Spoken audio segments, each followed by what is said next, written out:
Welcome back and thanks for watching. Alzheimer's San Diego is an organization dedicated to dignity and support for those impacted by dementia. Recent findings show that there's a significant increase in Latino families in San Diego that are affected by Alzheimer's disease and dementia.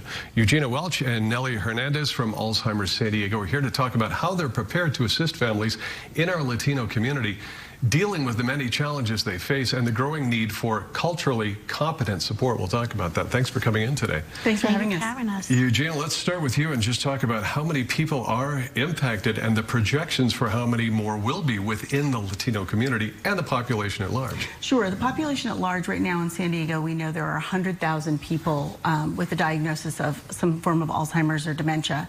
And we project that the real number is probably about double that, because getting a diagnosis early and accurate is very difficult for most people, and specifically for Hispanic population.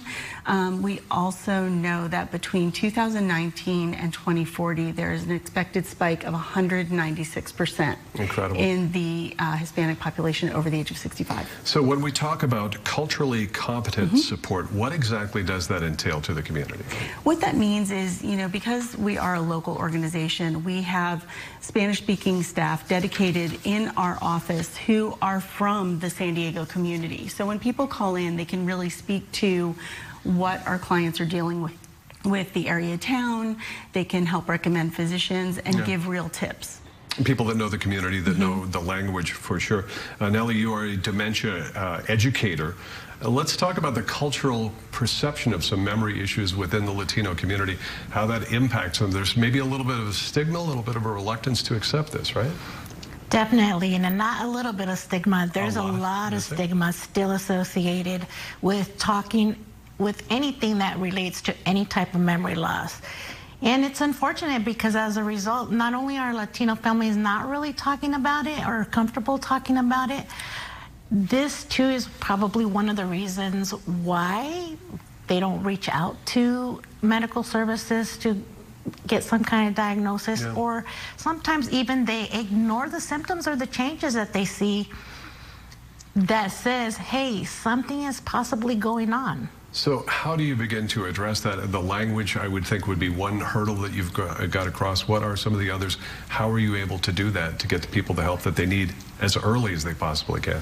That's correct, and that's a great question. One of the primary goals that we have at Alzheimer's San Diego is to actually not only have the availability for somebody to come to receive our services at no cost, but for them to receive it in their preferred language. If it happens to be Spanish or English, we're able to really go in depth with them to figure out how best they could connect to a service that might be helpful to them. And Eugenia, just a few seconds left here, but the importance of early detection, diagnosis, treatment. It's so important for everyone to get early diagnosis. That way the person dealing with the disease themselves has a chance to really give their input on how they want to handle the disease progression as it goes along, and give that input to the family and be part of the care planning. Yeah, I'm sure you can get that all online on the website, which is alzsd.org or alzsd.org/Espanol for Latino community people. We will be right back with more of Good Business San Diego right after this.